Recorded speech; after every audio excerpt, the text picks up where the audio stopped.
저는 기도할 때 간혹 묵은 닭이 되지 않게 해달라 그런 기도를 드릴 때가 있습니다. 제가 이런 기도를 드리는 이유는 저처럼 이제 오래 예수 믿은 또 목사 안수 받은 지 오래되고 그러면 자기도 모르게 이제 형식적이고 또 습관적인 그런 신앙생활의 자리로 빠지기가 쉽다는 걸 잘 알기 때문입니다. 그리고 또 이 묵은 닭이 갖고 있는 증상 중에 하나는 자기 고집이 강해지는 거거든요. 항상 내 생각만 옳다고 생각하는 그런 경직이 찾아오고, 그래서 제가 하나님 앞에 인생이라는 건 그냥 내버려 두면 초심을 잃기가 쉽고, 내버려 두면 그렇게 뜨겁게 열정적으로 주님 사랑했던 마음이 식어버리기가 쉽고, 내버려 두면은 변질되기가 쉬운 게 인간이기 때문에, 그래서 하나님 이 묵은 닭 같은 그런 증상이 나타나지 않게 해달라고 그렇게 기도를 드리는 거거든요. 고린도후서 4장 16절에 보니까 그러므로 우리가 낙심하지 아니하노니 우리의 겉사람은 낡아지나 우리의 속사람은 날로 새로워지는도다.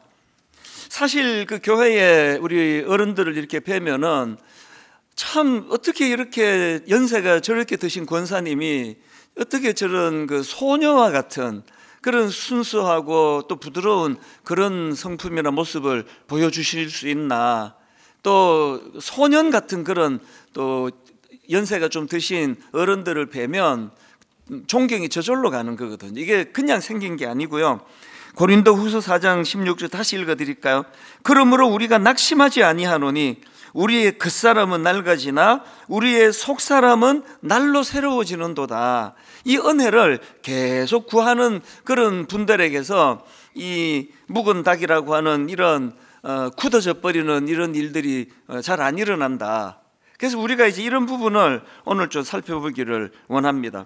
성경에 보면은 이 믿음과 인격의 깊이가 날로 깊어지고 또 새로워지는 인물들이 많이 등장을 하고 있습니다. 또 그런가 하면은 묵은 닭들도 또 많이 나와요.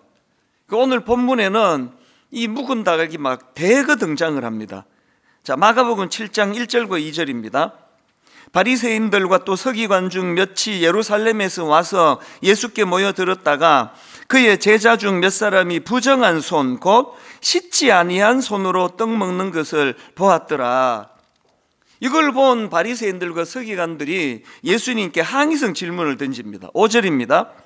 이에 바리새인들과 서기관들이 예수께 묻되 어찌하여 당신의 제자들은 장로들의 전통을 준행하지 아니하고 부정한 손으로 떡을 먹나이까? 여기 나오는 장로들의 전통이라는 것은 그 하나님이 주신 말씀이 아니에요. 율법이 아니고요. 그 구전으로 내려오는, 어떻게 하면 이 율법을 잘 지킬 수 있을까? 그런 좋은 마음으로 또 애쓰고 몸부림치면서 그 과정에서 나온 어떤 규례나 관습, 이게 장로들의 전통입니다. 예를 들면 이런 거죠.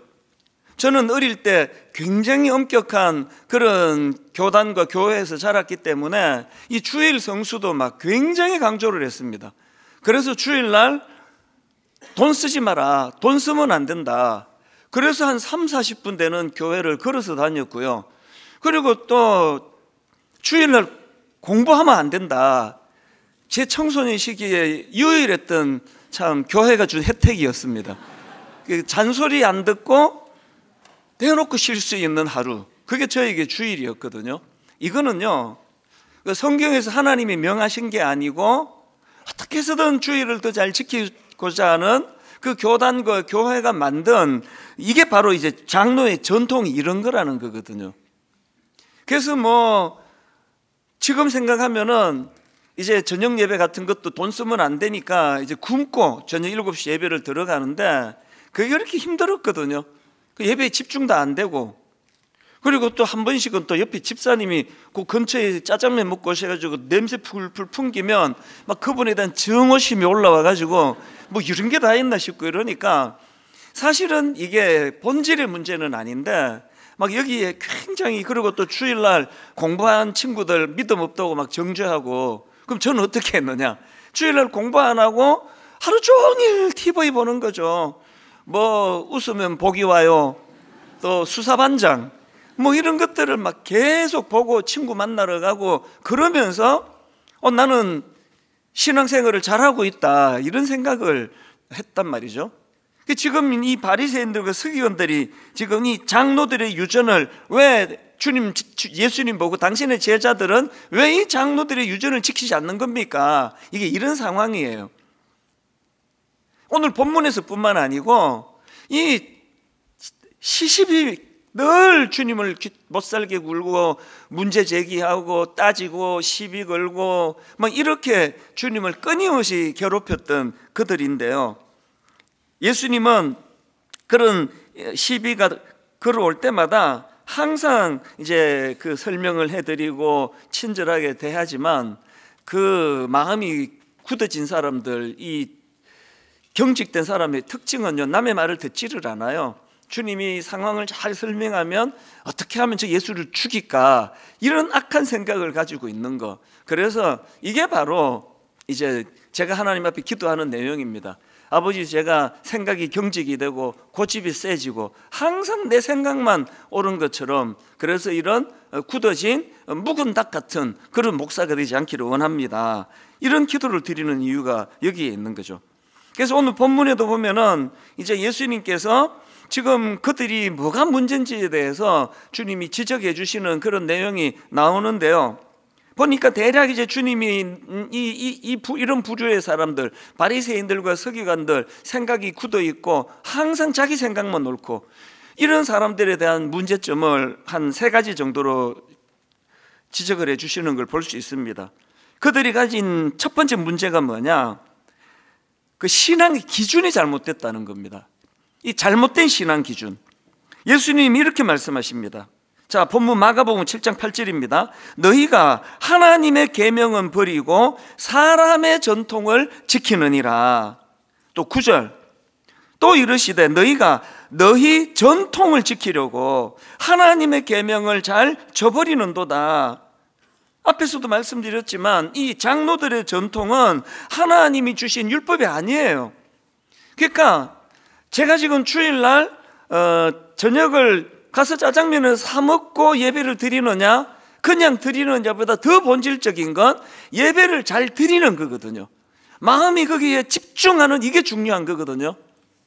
공부를 하고 안 하고 이것보다 더 중요한 건 어쨌든 주일을 구별하여 주님의 날로 드리는 게, 이게 중요한데, 이 장로들이 전통만 지키는 걸 믿음이라 생각하니까 예배도 그냥 건성건성으로 드리고 하루 종일 TV 보고 친구랑 놀러 다니고 이러면서 나는 신앙생활을 잘한다, 그런 생각을 했던 철없던 저의 어린 시절이 지금 여기 나와 있는 그 신앙의 기준이 잘못된 바리새인들과 서기관들의 모습이라는 겁니다.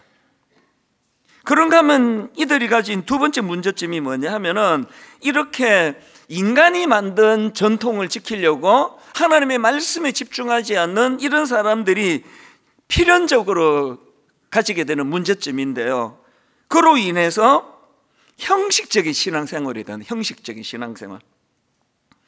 그 첫 번째 문제점인 하나님의 계명은 버리고 사람의 전통만 지키던 그들의 잘못된 신앙생활, 이 잘못된 신앙 기준이 바로 이런 형식적인 신앙생활에 빠지게 100% 그렇게 빠지게 돼 있거든요. 이 부분에 대해서도 예수님이 꾸짖으시는데, 자, 마가복음 7장 6절입니다. 이르시되 이사야가 너희 외식하는 자에 대하여 잘 예언하였도다. 기록하였으되 이 백성이 입술로는 나를 공경하되 마음은 내게서 멀도다. 지금 너희 외식하는 자 할 때 이 외식을 제가 국어사전을 찾아보니까 겉만 보기 좋게 꾸미어 드러냄, 이게 외식이래요. 인간이 만든 그 사람의 전통만 지키려고 하다 보면은 이런 외식에 빠질 수밖에 없는 거거든. 왜? 하나님은 중심을 보시는데 사람은 껍데기만 보니까요. 그래서 이제 마태복음 6장에도 보면은 예수님 이런 지적을 하십니다. 6장 5절. 또 너희가 기도할 때에 외식하는 자와 같이 되지 말라. 저희는 사람에게 보이려고 회당과 큰 거리 어귀에 서서 기도하기를 좋아하느니라. 또 마태복음 23장 5절에도 나옵니다. 너희의 모든 행위를 사람에게 보이고자 하나니. 또 요한복음 12장 43절, 저희는 사람의 영광을 하나님의 영광보다 더 사랑하였느니라. 그 신앙의 기준이 잘못됐다 보니까 항상 눈에 보이는 사람들에게만 인정받으면, 사람들에게만 칭찬받으면 된다. 이런 것들이 신앙생활에서 이제 굉장히 이게 해로운 것이다, 그 얘기거든요. 제가 어젠가 그저께 그 기사 하나를 봤는데 되게 흥미롭더라고요. 무슨 조사를 했는가 하니까요, 사람이 이제 화장실을 다녀와서 손을 씻는지 안 씻는지 이제 이거에 대한 조사를 한 겁니다. 그랬더니 이제 딱 이제 A 그룹하고 B 그룹으로 나누어 가지고 조사를 했더니, 이게 A 그룹 사람들은 화장실을 다녀오면서 손 씻는 사람이 무려 77%나 되는데, B 그룹은 39%만 손을 씻는 결과가 나왔다는 겁니다. 그 이상하잖아요. 제가 지금 여기 절반은 A 그룹이시고 여기는 B 그룹이시면 이 지저분하고 손 안 씻는 사람은 이쪽에만 몰려 있는 게 아니잖아요. 그런데 어떻게 77%하고 39% 이렇게 차이가 많이 나는가? 이 A 그룹과 B 그룹이 갈라지게 되는 요인이 뭔가, 정답이 뭔 것 같으세요? 타인의 시선이라는 거예요. 이 A 그룹 사람들에게는 지금 연구자가 관찰 중이라는 것을 은근히 알려줘요. B 그룹은 그거를 알지 못하게 해요. 그러니까 지금 사람이 화장실 다녀오는 나를 보고 있다. 그러면 손을 씻는 사람이 77%, 안 보고 있다 39%로 주는 거예요. 이게 인간이라는 겁니다. 이게 항상 사람을 의식하게 돼 있는 게 이게 인간이기 때문에 신앙생활도 이렇게 흐르기 쉽다는 거거든요. 가끔씩 이제 그 봉사자들에게 상처를 받는 경우가 있습니다. 어떤 이제 그 안내하는 그 집사님이 막 너무나 친절하고 어떤 경우라도 웃으면서 대하는 그런 분이 계시는데, 이거 우리 교회 얘기가 아니고 너희들 교회 이야기입니다.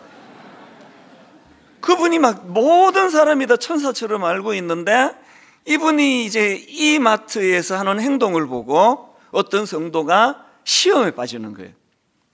아니, 교회에서 저렇게 천사처럼 하더니 이제 이마트에서 하는 행동을 보니까 너무나 실망스럽다. 왜 그럴까요? 무의식적으로 자기가 나는 이 교회에서 집사고 많은 사람들이 나를 들여다본다 할 때 행동하고, 나 아는 사람이 없겠거니 하고 이마트에 갔을 때 행동하고, 차이가 나는 게 그게 위선이 아니고요, 그게 이 인간의 본능이에요. 그래서 저는 이마트 안 간 지가 10년이 넘습니다. 이런 본능을 갖고 있는 우리이기 때문에 항상 우리는 아까 말씀드렸던 사무엘상 16장 7절이요, 사람은 외모를 보거니와 나 여호와는 중심을 보느니라. 그래서 우리가 항상 이제 그 출발이 잘못되면, 출발이 뭐였죠? 하나님의 말씀으로 시작해야 되는데 인간이 만든 전통, 주일날 돈 쓰지 마라, 안 쓰면 좋죠. 그러나 그게 예배 보는데 방해가 된다면 그거는 의도한 바와 다르잖아요. 공부하지 마라, 그 하루를 공부하지 않고 온전히 주님을 찬양하는 것으로 쓰기를 원하는 어른들이 만든 장로들의 전통이에요. 그 주일날 공부한다고 막 정죄하고 비난하고 그러면서 자기는 그렇게 놀러 다니고, 자기가 저예요. 이런 모순된 생각에 빠지지 않기 위해서는 출발이 항상 하나님 말씀으로, 장로들의 전통, 인간이 만든 그 어떤 그런 규율, 규범 이런 것으로서가 아니라 하나님 말씀으로 시작해야 되고, 그런가 하면은 우리는 항상 중심을 보시는 하나님을 두려워하고 그분 의식하는 신앙생활, 이 바리새인들과 서기관들이 이런 부분에서 어리석은 행동을 보였다. 그런가 하면 또 세 번째 주님이 지적하시는 문제가 뭐냐 하면은, 그 바리새인들과 서기관들은 타인에 대한 정죄와 비난, 타인에 대한 비난과 정죄가 난무하는 겁니다. 성경에 보면 이 바리새인들과 서기관들은 굉장한 우월의식을 가지고 막 많은 사람들을 아주 눈아래로 깔고 보는 겁니다. 그래서 뭐 예수님께도 막 계속 시비를 걸고 고소하고 막 이런 일들을 하는 거거든요. 심지어는요, 지금 기도를 하고 있는 중입니다. 기도. 자, 누가복음 18장 11절을 보십시오. 바리새인은 서서 따로 기도하여 가로되, 하나님이여, 나는 다른 사람들 곧 토색, 불의, 간음을 하는 자들과 같지 아니하고 이 세리와도 같지 아니함을 감사하나이다. 아니, 무슨 기도가 이래요? 기도가 이게 지금 누구를 비난하고 자기를 우월하게 생각하고, 이게 지금 기도라고 드리고 있다는 거거든요. 이렇게 그들은 늘 타인을 정죄하고 비방하고 이런 것들이 일상이 되어 있는 것. 근데 참 이런 말씀들이 무려 2000년도 전에 쓰여진 말씀인데 오늘날 교회 안에서 이런 행동을 보여주는 그런 성도들이 생각보다 많은 건 다 아시잖아요. 그래서 우리는요, 그 대안을 찾아야 돼요. 어떻게 해야 이런 잘못된 신앙 행태에서 우리가 벗어날 수 있나? 제가 이런 질문을 가지고 묵상하다가 떠올랐던 인물이 사도 바울이에요. 여러분이 다 아시지만 이 바울은 예수님 만나기 전에 아주 전형적인 바리새인 아닙니까?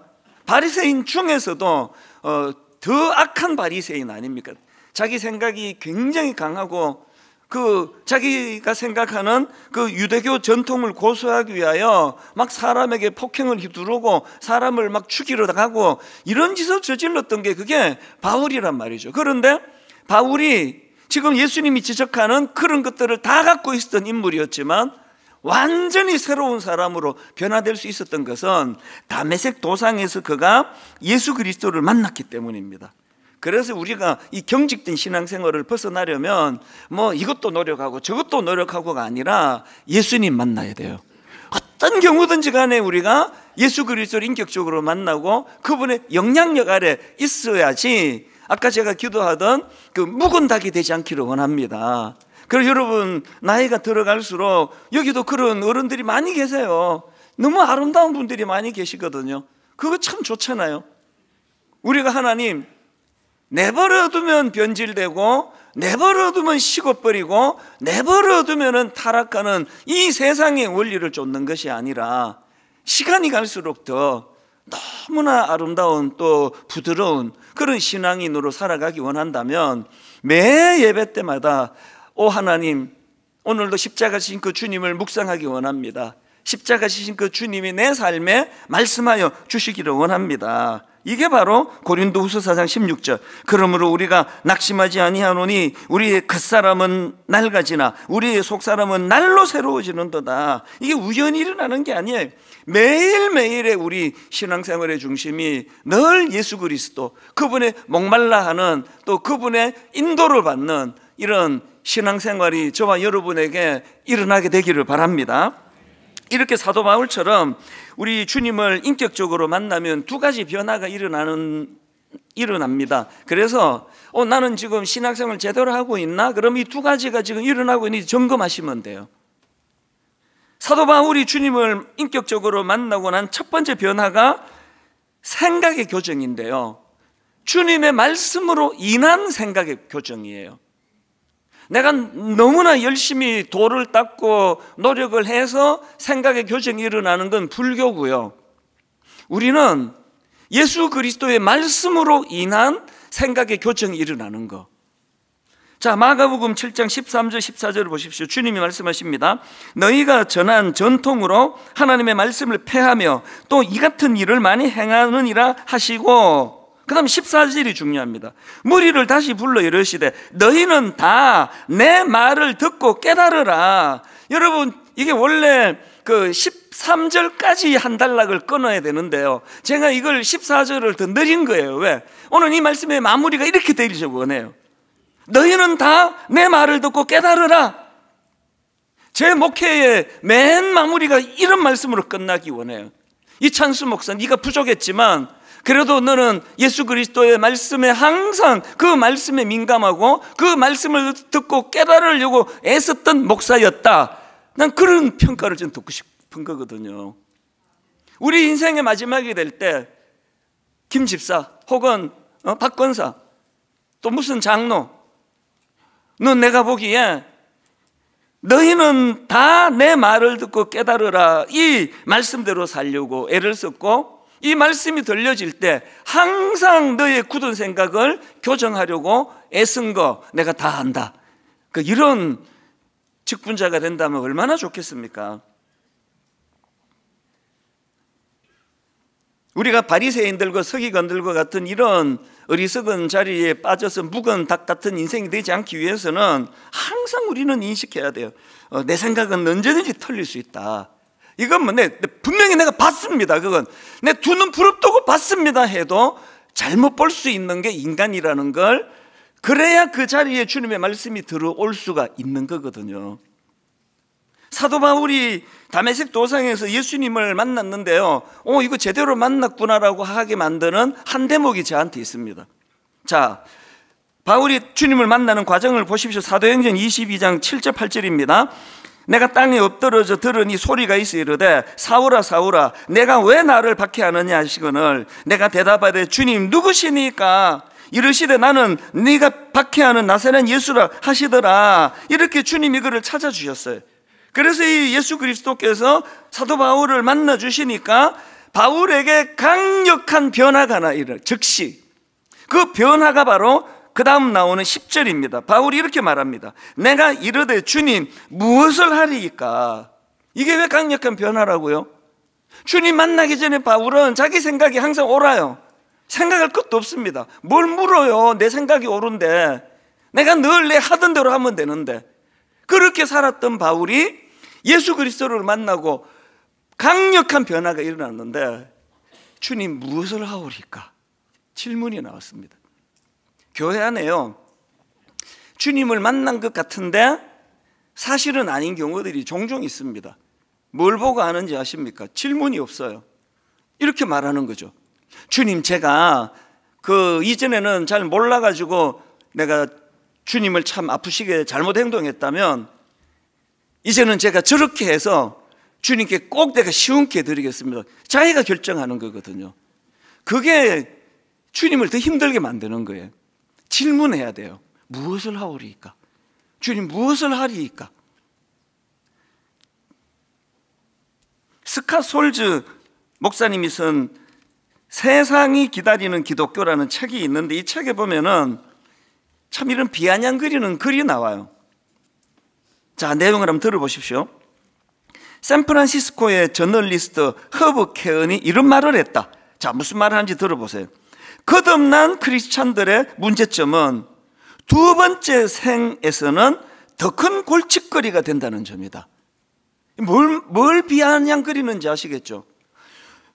본 어게인 했다는 거죠. 그래서 거듭난 크리스천들의 문제점은 두 번째 생에서는 더 큰 골칫거리가 된다는 점입니다. 교회 안에요, 이 두 번째 생에서는 더 큰 골칫거리가 되는 성도들이 얼마든지 있을 수 있다는 거예요. 이분이 은혜 받기 전에, 주님 만나기 전에 교회 밖에서 교회를 핍박할 때는 교회를 어떻게 하겠냐고요. 그분이 교회에 들어와서 변하질 않아요. 그리고 자기 생각대로 해요. 이게 하나님의 뜻이라고, 난 틀린 적이 없다고. 그 교회 안에 이런 변화되지 않은 직분자들 때문에 교회가 굉장히 어려움을 겪을 때가 많습니다. 그런 사람이 목사가 되면 진짜 힘든 거죠. 그런 사람이 저가 아니기를 바라는 거거든요. 그럼 어떻게 해야 돼요? 물어야 되는 거죠. 아무리 내 생각에 이렇게 하는 게 옳다 하더라도 주님 무엇을 하오리이까? 주님 무엇을 하오리이까? 마하트마 간디가 했다는 말도 참 마음이 아파요. 이런 말을 했다네요. 그리스도는 좋지만, 예수는 좋지만 크리스천들은 싫다. 크리스천들은 그리스도를 너무 안 닮았다. 이것도 참 뼈아픈 지적 아니겠습니까? 그래서 우리는 항상 말씀으로, 장로의 전통 아닙니다. 주님의 말씀으로 내 생각이 교정돼야 돼요. 지난 2월 달에 제가 3주간의 미국 집회를 잘 마치고 이제 뉴욕 공항을 통해서 귀국을 했는데요, 그 공항에서 참 우프다 그러잖아요. 전 되게 좀 독특한 경험을 하나 했습니다. 그 기간 동안에 이제 막 굉장히 머리가 좀 아프고 복잡하고 막 아주 굉장히 혼란스러운 그런 일을 제가 좀 겪고 굉장히 혼란스러웠는데 또 이 3주 스케줄이 너무 무리였어요. 그래서 3군데나 바로 이제 부흥회를 인도하고 그래서 이제 너무 지친 상태로 공항에 와서 이제 티켓을 다 하고 그 아내랑 같이 갔는데요. 제 아내도 컨디션이 별로 안 좋았습니다. 저도 또 허리가 안 좋고 그래서 이 3등석을 비즈니스석으로 이제 마일리지랑 이렇게 바꿀 수 있을까? 그런 생각을 했습니다. 그래서 이제 저 데스크에 가서 프론트에 가서 이제 제 마일리지를 한번 체크해 봐 주셔서 이걸로 이제 그 비즈니스석으로 좀 옮길 수 있는지를 알아봐 달라 그랬더니 한참을 뭐 뒤지더라고요. 그러더니 이제 가족을 전체 다 합쳐가지고 4만 마일 남았대요. 그럼 티켓 한 장이래요. 그거 제가 생각보다 이게 너무 싼 거예요. 아니 4만 마일이 비즈니스석으로 된다고. 그래서 너무 이제 제가 그때부터 흥분을 해가지고 그러면 제 아내가 이제 돈을 추가로 내면 얼마나 더 내는 겁니까? 그랬더니 그것도 생각보다 너무 싼 겁니다. 그래서 이제 뭐 그럼 그렇게 해달라고 그러고 이제 비즈니스석으로 바꿨어요. 그때부터 기분이 확 살아나더니 아마 우울한 거 다 없어지고 그래서 이제 제 아내하고 같이 이제 저는 원래 그 항공사를 주로 이용하다 보니까 이제 프리미엄 고객이라고요. 3등석을 끊어도 2등석 끊은 사람들의 휴게실을 이용하게 돼 있습니다. 저는. 그런데 그날 제가 2등석을 끊었으니까 이제 1등석 휴게실을 주는 거 처음 가봤어요. 하여튼 그래서 막 제 아내하고 저하고 막 너무 막 이 촌놈 분당에서 온 두 사람이 좋아가지고 막 음식도 먹고 쉬고 막 발도 뻗고 그렇게 쉬었는데 시간이 너무 빨리 지나갔습니다. 너무 아쉬웠어요. 그래서 이제 짐을 들고 이제 비행기로 들어가는데 이거 안내하는 분이 이렇게 안내하는 겁니다. 한 사람은 이리로 가시고 한 사람은 3등석으로 가려는 거예요. 기분이 확 나빠져서 내가 지금 이게 비즈니스 손님인데 그래서 왜 그러냐고 우리는 둘 다 그 업그레이드를 했다고 그랬더니 그게 아니래요. 그 한 사람은 이리로 가라 그러는데 여기서 말 들으면 우린 끝이다. 그래서 이제 막 지금 생각하면 창피해 죽겠어요. 막 계속 사람들 들어가는데 막 버티고 그냥 들어가지도 않고 우기고 이거 아니라고 둘 다 비즈니스이라고 막 그렇게 버티니까 골치 아프잖아요. 그랬더니 그 카운트에 있는 그 사람이 또 막 헐레벌떡 왔어요. 와갖고는 저보고 하는 말이 손님 왜 그러십니까? 다 설명해 드렸지 않습니까? 그리고 이거 보시라고요. 이 카드에 그 티켓을 지금 여기 나와 있지 않느냐고. 다 나와 있더라고요. 알고 봤더니 제가 착각한 게 저는 이게 이제 안에 거 둘 다 비즈니스 2장인 줄 알았는데 그게 한 장인 거예요. 한 장. 그것이 쓰인데도 제가 안 봤고요. 그래서 그날 너무 당황이 됐죠. 그리고 이제 제 아내하고 저하고 정말 심파극을 만들어 둘이가 그 앞에서 당신이 가라 비즈니스석으로. 내일 바로 또 회의가 또 연달아 있고 하는데 당신이 쉬셔야 된다. 무슨 소리냐? 허리도 안 좋은데 당신이 가라. 들어가는 손님들 다 울면서 갔을 것 같아. 우리 보면서 너무나 눈물을 흘린. 그래서 이제 옥신각신하다가 제가 이제 3등석으로 당연히 가기로 하고 그렇게 하고 제가 들썩 앉아 있었는데요. 이게 하나님께서 저에게 그때 머리도 좀 복잡하고 좀 뭔가 이제 화나는 일 생기고 막 이런 과정이었는데 하나님께서 저에게 놀라운 메시지를 주신 거예요. 너는 보고 싶은 것만 보고 듣고 싶은 것만 보는 사람이다. 카드에 다 쓰여 있었더라고요. 그래서 나는 우리 부부가 다 비즈니스로 간다는 이 생각에 보고도 안 보인 거예요. 니 듣고 싶은 것만 듣는 거 아니냐. 우리 집사람이 엄청 기분 나쁜 말을 해요. 저보고 미국 사람하고 대화했네. 그 안내하는 사람이 한국 사람이거든. 근데 말귀를 못 알아들은 줄 알고 한국말로 소통하고 자료를 보여주면서 소통하고 그래도 저는 듣고 싶은 걸 들었기 때문에 그리고 해석도 끝내주게 했어요. 이게 제가 아내한테 설명했어요. 이게 그 비즈니스 이거 뭐 빈 의자로 가느니 확 막판에 싸게 하나 보다. 우리 다음부터 계속 이거 하자. 뭐 이렇게 설명하고 해석하고 그랬는데 그게 전부 다 내 자의적인 생각인 거예요. 제가 그날 머리가 좀 복잡하고 힘들고 그런 일이 있었다 그랬잖아요. 다 치료가 됐어요. 이게 항상 나 위주로, 내 생각으로, 내 기준으로. 그 하나님이 강력한 메시지. 그때 혼자서 이제 떨어져 앉아 있는데 그날 하나도 화가 나지 않았고요. 많은 생각에 잠겼습니다. 나는 지금 목회를 무엇을 하오리까? 묻고 주님께 물으면 하나? 듣고 싶은 거 듣고 보고 싶은 거 듣고 이런 삶을 내가 지금 살고 있는 건 아닌가?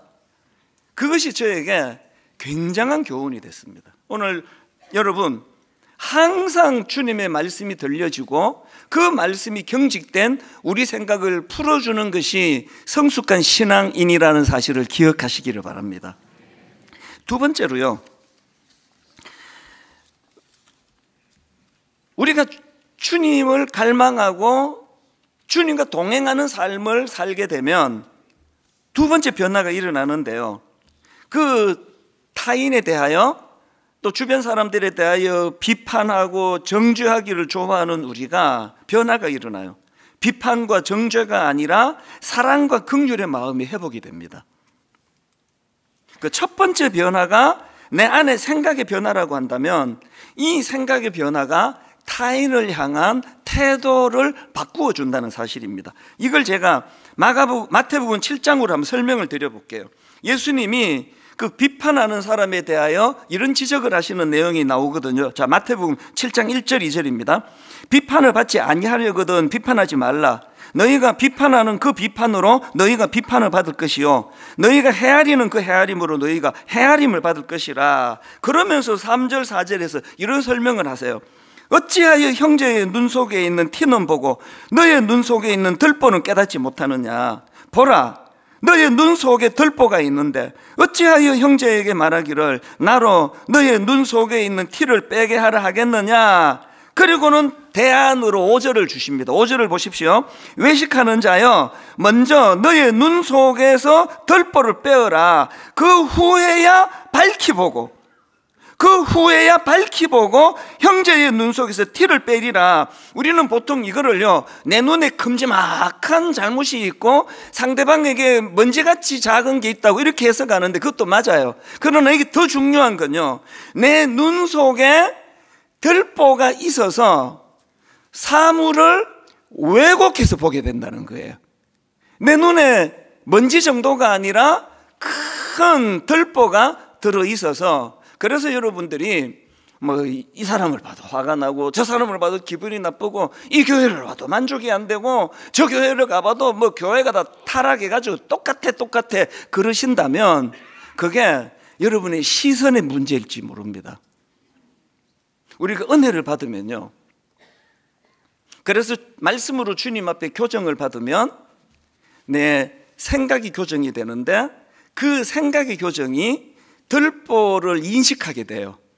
그게 아까 제가 그 카운터 직원한테 막 소리 지르고 대들고 나 이거 한국 가면 반드시 문제 삼겠다 그러고 막 우기면요, 알아요. 그러면 그래갖고 부부 뭐냐 가라고 할 거예요. 분명히 그럴 거예요. 안 그런가요? 근데 일절 제가 토달지 않았습니다. 사실 그분이 실수했는지 내가 실수했는지 사실 몰라요. 그러나 제가 무조건 사과하고 죄송하다고, 그리고 제가 자리 갔을 때 거기에 들보가 빠진 거거든. 직원에 대한 원망이 없으니까, 분노가 없으니까 그 메시지가 저에게로 오더라고요. 우리가 비판을 잘하기 좋아하는 인생들 아닙니까, 현대인들이? 오늘 우리 눈에 들보를 하나님이 은혜로 제거해 주실 때 시선이 달라진다면, 여러분이 지금 아내를 보고 있는 그 눈길, 여러분 남편을 보고 있는 그 눈길이 이게 들보를 빼고 보면은 달라질 수도 있다는 사실, 이걸 제가 이제 비판과 정죄가 아닌 사랑과 긍휼의 마음을 회복해야 된다. 그렇게 제가 분석을 했습니다. 골로새서 3장 12절입니다. 그러므로 너희는 하나님이 택하사 거룩하고 사랑받는 자처럼 긍휼과 자비와 겸손과 온유와 오래 참음을 옷 입고 누가 누구에게 불만이 있거든 서로 용납하여 피차 용서하되. 그 다음 보세요. 주께서 너희를 용서하신 것 같이 너희도 그리하고. 우리가 그리스도 중심의 신앙생활을 하지 않고 장로의 전통을 따라, 인간이 만든 전통에 따라 신앙생활을 하면 이게 없습니다. 서로 용납하여 피차 용서하되 주께서 너희를 용서하신 것 같이 너희도 그리하고. 아까 언급해드렸던 그 스캇 솔즈 목사님이 쓴 그 책 내용 한 대목을 읽어드리고 오늘 말씀을 제가 마치려고 하는데요. 이게 프롤로그인데 프롤로그의 그 소제목이 이렇더라고요. 그들의 눈에 비친 기독교예요. 이게 이제 안 믿는 사람들의 눈으로 본 기독교, 아마 그런 뉘앙스였던 것 같아요. 그 글에 앤 라이스라는 작가가 쓴 글을 인용했는데 이분은 상처받고 교회를 떠난 사람이에요. 자, 내용을 한번 들어보세요. 현재 나는 크리스천이기를 그만두었다. 지금도 여전히 그리스도께는 헌신하고 있지만 크리스천이나 기독교의 일부가 되는 것에는 더 이상 관심이 없다. 다툼과 논쟁을 좋아하고 서로 적대적이어서 욕을 먹어 마땅한 이 집단, 이 교회를 두고 하는 얘기예요. 다툼과 논쟁을 좋아하고 서로 적대적이어서 욕을 먹어 마땅한 이 집단에 속하는 것은 불가능하다고 판단했다. 10년 동안 시도해봤지만 결국 실패했다. 이제 나는 완벽한 아웃사이더이다. 내 양심이 이 집단 안에 머무는 것을 허락하지 않는다. 이게 지금 미국 스캇 솔즈 목사님이 쓴 책이에요. 어쩌면 오늘 우리 대한민국 현실을 이렇게 잘 반영을 했겠냐고요.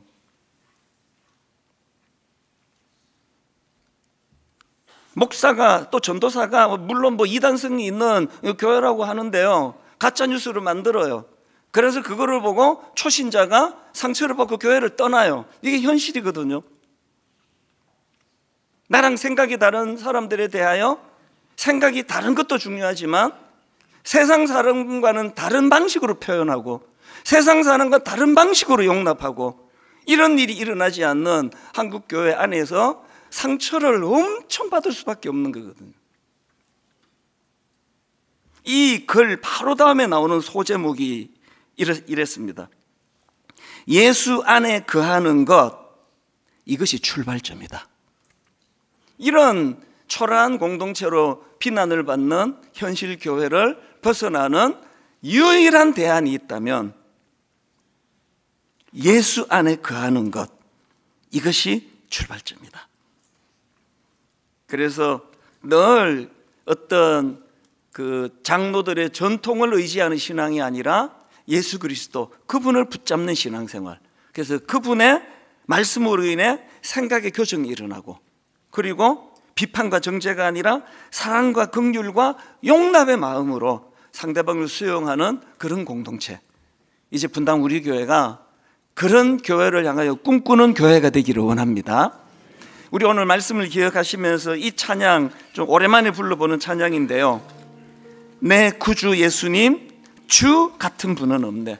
우리의 어떤 전통이나 장로들의 어떤 유전이나 이런 것들보다 중요한 것, 내 구주 예수 그리스도예요.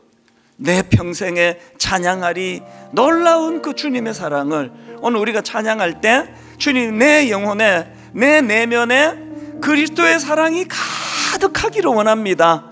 이런 꿈을 꾸면서 함께 찬양을 불러보기 원합니다. 내 구주 예수님, 내 구주 예수님, 주 같은 분은 없네. 내 영혼이 내 평생에 찬양하리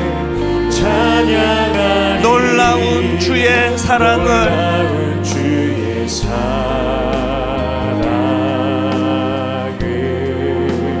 위로자 되시며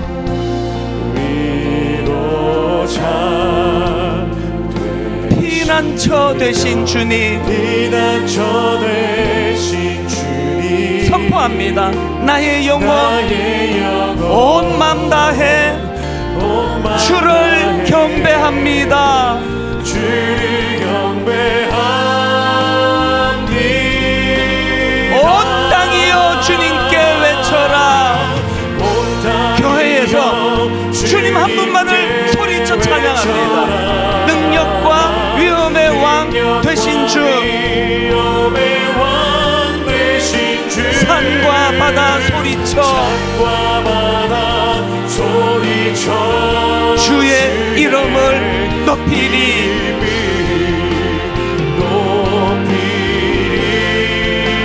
주 행한 일 기뻐 노래하며 영원히 주님을 사랑하리라.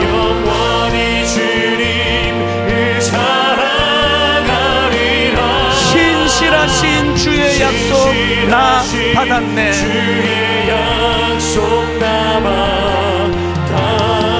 내 구주 예수님,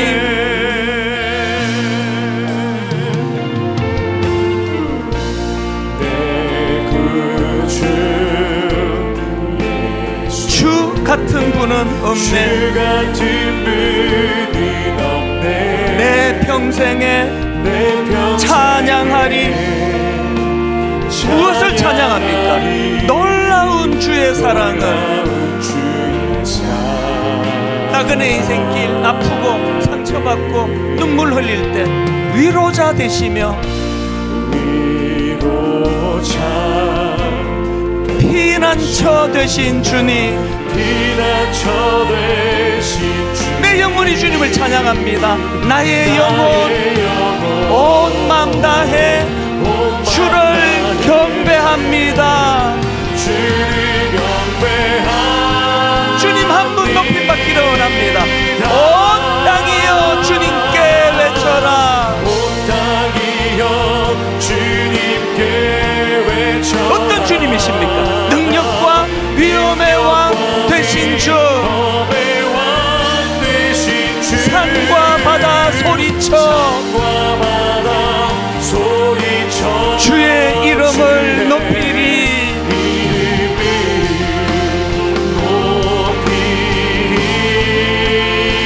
주 행한 일 기뻐 노래하며 영원히 주님을 사랑하리라. 신실하신 주의 약속 나 받았네. 우리 다 자리에서 일어나셔서 온 마음을 다하여 선포합니다. 온 땅이여 주님께 외쳐라.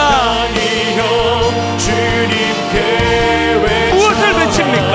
능력과 위엄의 왕 되신 주, 내 영혼이 소리칩니다. 산과 바다 소리쳐 주의 이름을 높이리.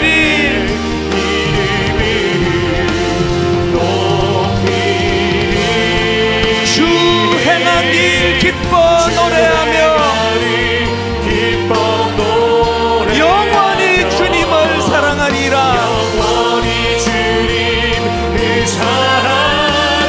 신실하신 주의 약속 나 받았네.